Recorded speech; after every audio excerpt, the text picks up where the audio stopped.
দেন আমাকে দাদা কি আনছো বাজার থেকে?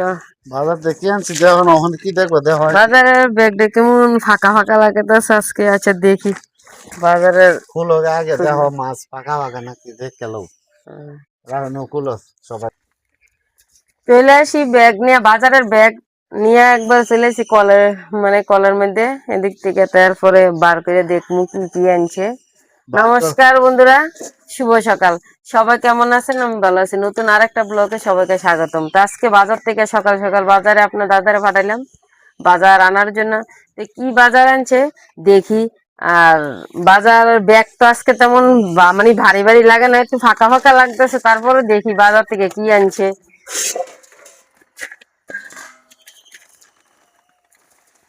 প্রথমে এক মুঠো ধনিয়া পাতা দেখাইলাম, দেখেন ধনিয়া পাতা গুলো অনেক সুন্দর টাটকা ধনিয়া পাতা। আর এনে ধনিয়া পাতা কিন্তু মানে গন্ধ অনেক সুন্দর, দেশি ধনিয়া পাতা। দেশি ধনিয়া পাতা। দেখেন ধনিয়া পাতা রাখতে দিলাম। আবার কি আনলো এ বাবা, আর একটা সুন্দর একটা জিনিস আনছে। আগে এই জিনিসটা আপনাকে দেখাই এলোই, তারপরে দেন এর কি চিনি মনে হয় বড়ি। দেশি ধনিয়া, এই যে দাও দেশি এই টমেটো, যে দেখেন, পাকা ধনিয়া, দেশি আরে টমেটো বাবা আছে। দেখছেন একবারে মানে বড়ি, ছোট ছোট বড়ি আছে না বড়ির মতন। এই টমেটো কিন্তু দেশি টমেটো। এই টমেটো দিয়ে টক রান্না করলে অনেক স্বাদ হয়, তাই আমি আজকে এই টক রান্না করবো। তাই এই যে টমেটো আনলো, আবার এই যে টমেটো দিয়ে টক খাওয়ার জন্য মলাইয়া মাছ নিয়ে এসে, দেখেন মলাই মাছ। তো এই মলাই মাছ দিয়ে টমেটো দিয়া, দেশি টমেটো দিয়ে এটা ছোট ছোট। পুকুরের মলায়া মাছ, দেখো চাষে নাই যে পুকুরের তো ধরছে, পাঁচ এগুলা দিয়ে পাতা 10 পাতা হয়ে টক গেছে। রান্না করলে অনেক স্বাদ লাগে, খাইতে ভালো লাগে। আর এই যে দেখেন, আর মলাইয়া মাছও অনেক সুন্দর। অল্প আনছে ওরে এখানে, বাবা, মলাইয়া মাছের মধ্যে পরে কি একটা টাকি একটা মাছ দিয়ে টাকি মাছ। দিছে। তোমার ওদের ঠগাই দিছে বেড়া রায়রা দিয়ে অনেক মলাইয়া মাছ পেটা। পাইতাম, হ্যাঁ ঠিক আছে দেখি। দেখছেন আপনার দাদারে ঠগাই দিছে। আবার কি আনছে রে বাবা, ওরে আস্তে গাইছে। ধরো। এ মা গো মা, শিং মাছ আনছে, এই যে দেন শিং। সর্বনাশ। দেখেন কি মাছ, শিং মাছ, কি মোটা মোটা শিং মাছ আনছে আজকে। কিন্তু অনেক মানে ব্যাগটা মানে ফাঁকা ফাঁকা দেখছি, কিন্তু ব্যাগের মধ্যে মাল আছে অনেকই দেয়া যেতেছে। এই যে শিং মাছ ঢালি আমি। শিং মাছ একটা বোয়াল মাছের মতো আরে দেখো। বাবা, শিং মাছ অনেক মোটা মোটা, দেখেন এই শিং মাছ। আবিরের বোয়াল মাছ দেখছেন, আবিরের বোয়াল। দেখছেন অনেক বড় বড় শিং মাছ। রে বাবা, এই শিং মাছ কে কে খাইবেন চলে আসেন, অনেক সুন্দর মোটা মোটা শিং মাছ। আজকে বাজার থেকে জেতা জেতা শিং মাছ আনছে। আর কি আনছে আবার দেখি, আর মাছ আছে। আরে বাবা, ওই যে দেখেন পাবদা মাছ আনছে। আজকে 3 রকম মাছ আনছে, মলায়া মাছ, শিং মাছ আর পাবদা মাছ। আর হলো দেশি টমেটো, ধনিয়া পাতা। আজকে এদিকে জমবো খানা ভালোভাবে। তো আজকে এগুলোই রান্না করবো। আজকে পাবদা মাছ রান্না করবো, পাবদা মাছের এরপরে পোনা রান্না। এগুলাই দেখবে না রান্না করবো। এই যে দেখেন পাবদা মাছের পোনা দেখেন আর টমেটো টক রান্না করবা। এই যে আপনার দাদা ডিসাইড করে আমি কি রান্না করবো। দেখছেন আমার বইলা দিলে তারপরে রান্না করি, যেটা মানে খাইবো ওইটাই বলে তো রান্না করে। আর শিং মাছ অনেক বড় বড়, আর পাবদা মাছ পাবদা জেতা মাছ আছে তেমন অনেক বড় না, সুন্দর। কিন্তু জাতা ওই। কিন্তু জেতা পাবদা মাছ এই যে হ্যাঁ। লাল লাল পাবদা মাছ অনেক সুন্দর দেখা যাইতেছে। তো আজকে মলায়া মাছ ও পাবদা মাছ আর শিং মাছ 3 রকমের মাছ আজকে বাজার থেকে আনলো। আর কিছু তরকারি আনে না, খালি টমেটো আনছে এই বাজার। তো এই সবাই ভালো থাকেন। আমি এখন এগুলা কাইটা কুইটা ধুইয়া নিয়ে যাবো, রান্না করবো।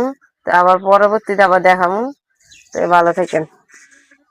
পাবদা মাছ কাইটা ধুইয়া নিয়ে চলে আসলাম। এই যে এই পাবদা মাছ আজকে বুনা করবো কম মশলা দিয়ে। আমি কিভাবে কম মশলা দিয়ে রান্না করি দেখতে থাকেন।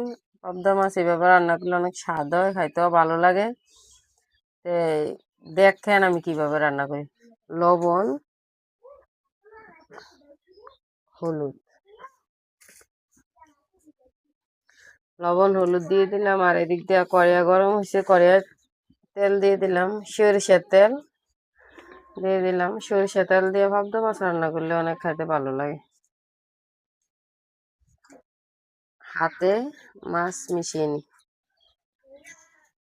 ওই দিক দিয়ে তেল গরম হোক আর এদিক দিয়ে আমার হাতে পাবদা মাছ মিশানো। পাবদা মাছগুলো কিন্তু অনেক বড় বড়। আর সকালবেলা বাজারে গেছে তো জেতা পাবদা মাছ, কিন্তু এগুলা একবারে তাজা তাজা পাবদা মাছ। কড়াইয়ের তেল ভালোভাবে গরম হয়েছে, আমি হলুদ লবণ মাখা মাছ আমি কড়াইয়ে দিয়ে দিতেছি।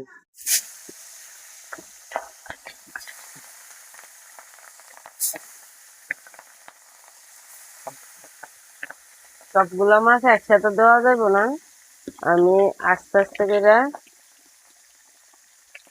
অল্প অল্প করে ভেজে নেব। আর আমি আজকে কিন্তু ওই সব বাটা মশলা দিয়ে রান্না করবো পাবদা মাছ। আমি হাতে বাটা মশলা, আমি অল্প মশলা দিয়ে রান্না করবো পাবদা মাছ। যেটা পাবদা মাছ তবে এগুলো এইভাবেই খাইতে ভালো লাগে।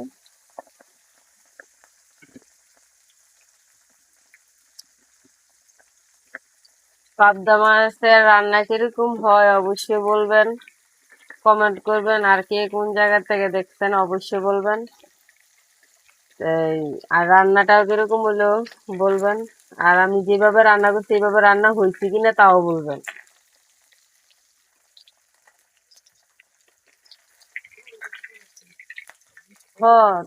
সরান লাগবে তো সর্ষে, সর্ষে সরান লাগবে, এনে দিয়ে আবার হেডি সুগার দিয়ে দিলিব। মাছ ভাজা হয়েছে, আমি নামিয়ে নিতেছি।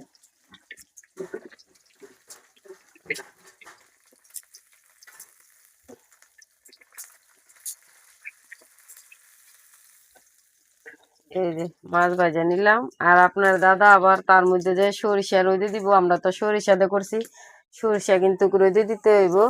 তো রোদে দেওয়া বাকি রয়েছে, বাড়িতে তো নিয়ে আইলাম, কিন্তু রোদ দিতে হবে, ভালো করে শুকায় নিতে হবে সরিষা। শুকায় নিলে তেল ভাঙাইলে অনেক ভালো হয়। তা আমরা কিন্তু কালকে অল্প কিছু তেল ভাঙাই এনেছি, সরিষার তেলে আমরা ঘরের সরিষার তেল দিয়ে রান্না করতেছি। নিজে সরিষা করছি, তেল অনেক ঝাঁজ, এই তেল ভালো, এই সরিষা রোদে দিতে যাইতেছে। কড়াইয়ের তেল মাছ ভাজার পরে যে তেল আছে ওই তেলে চলবে। ওই তেলের মধ্যে পেঁয়াজ বাটা দিয়ে দিলাম।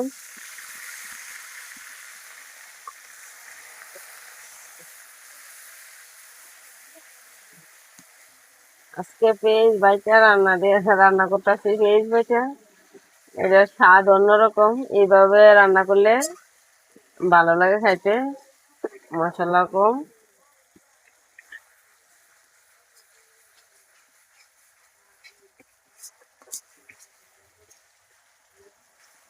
পেঁয়াজ ভাজা হয়েছে। হ্যাঁ, থালে জল নিলাম, হলুদ, মরিচ,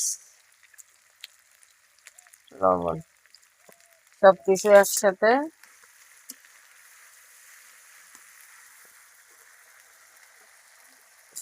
একসাথে গুলে দিয়ে দিলাম।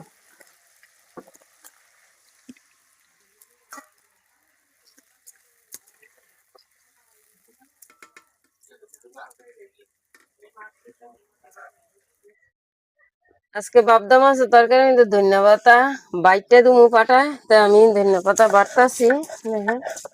বাটা ধনিয়া পাতা দুমু, বাটা ধনিয়া পাতা দিলে সুন্দর একটা গ্রান আসে, খাইতেও ভালো লাগে। এই কারণে আজকে আমি সবসময় তো সব রকমের রান্না করি, আজকে এরকম ভাবে রান্না করে খাইয়ে দেখে অনেক ভালো লাগবে। জল ভালোভাবে ফুটছে, ভাজা মাছ দিয়ে দেবো।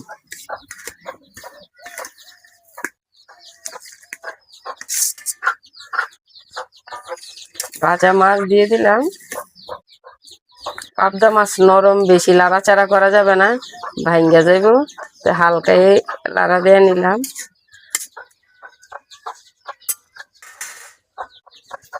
আর এদিক দিয়ে আমার ধনিয়া পাতা বাটা হয়ে গেছে, আমি ধনিয়া পাতা বাটা শেষ।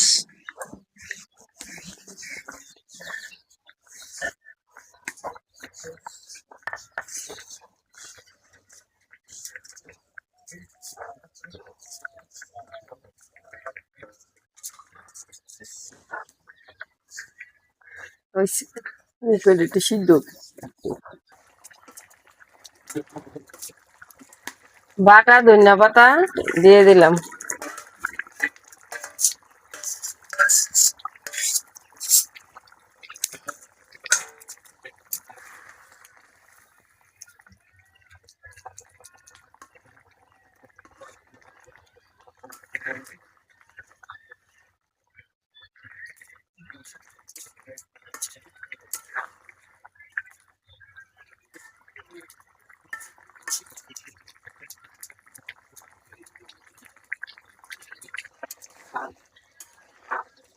যেভাবে রান্না করছি পাবদা মাছ, এইভাবে রান্না করলে টাইম অল্প লাগে আর খাইতেও স্বাদ লাগে। এইভাবে রান্না করে খাইয়া দেখেন, অনেক ভালো লাগবে। আর যা মানে জ্যাতা পাবদা মাছ এইভাবে রান্না করলে স্বাদই অন্যরকম। তো এইভাবে রান্না করে দেখেন। পরে রাখো। আমার পাবদা মাছ রান্না হয়ে গেছে, নামিয়ে নিব।